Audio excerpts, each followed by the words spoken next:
I'm Dan Falkenstrom. I'm the Operations Director of Tech Valley Center of Gravity.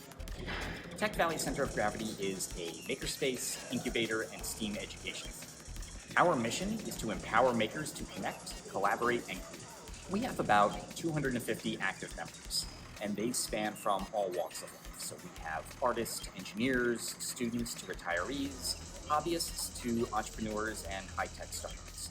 Really anyone with a desire to create can find a home.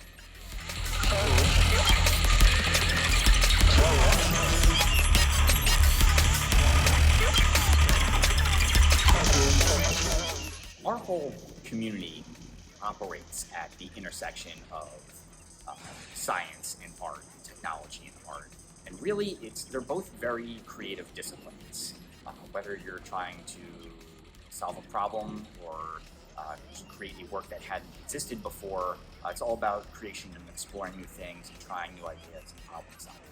And that's the kind of people that end up here, the kind of projects that happen.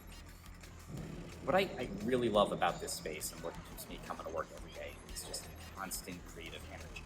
Every day I come to work, it's new projects, new people, new ways of looking at things.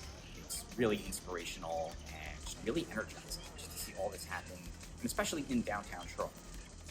There are about 40 other makerspaces in the country that are the size that we are and the scope that we are, and also as old as we are. There aren't many that have made it past the 10-year mark. And they're typically in cities like Los Angeles, San Francisco, Boston, New York City. For this to exist in Troy is something really special.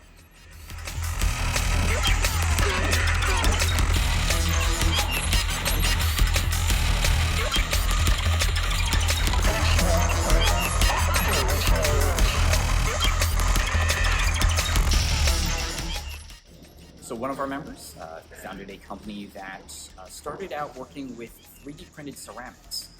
And that founder's background was in architecture and robotics, and started exploring the idea of doing 3D printed ceramic building tiles.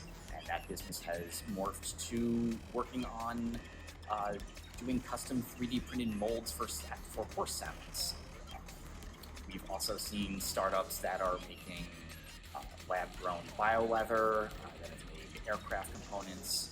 We've hosted muralists that do work in New York City and Philadelphia, doing really large-scale things with our CNC router and laser cutters. So it's really exciting to see all these projects that have not just a local impact, but a regional and global impact as well. I was at a conference last year where one of the speakers was an executive from Micron, the new semiconductor company building a plant out in western New York. And he said his original goal was to be an artist, but instead he went to engineering school. However, he had never lost that artistic focus and passion. And he said in his speech that because of his arts background and interest, it had made him a better engineer.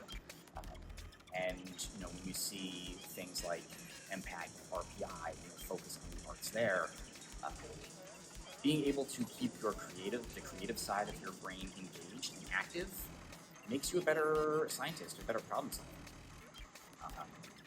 And art schools and arts education really help to grow those skills. It's really critical in this day and age to keep that going.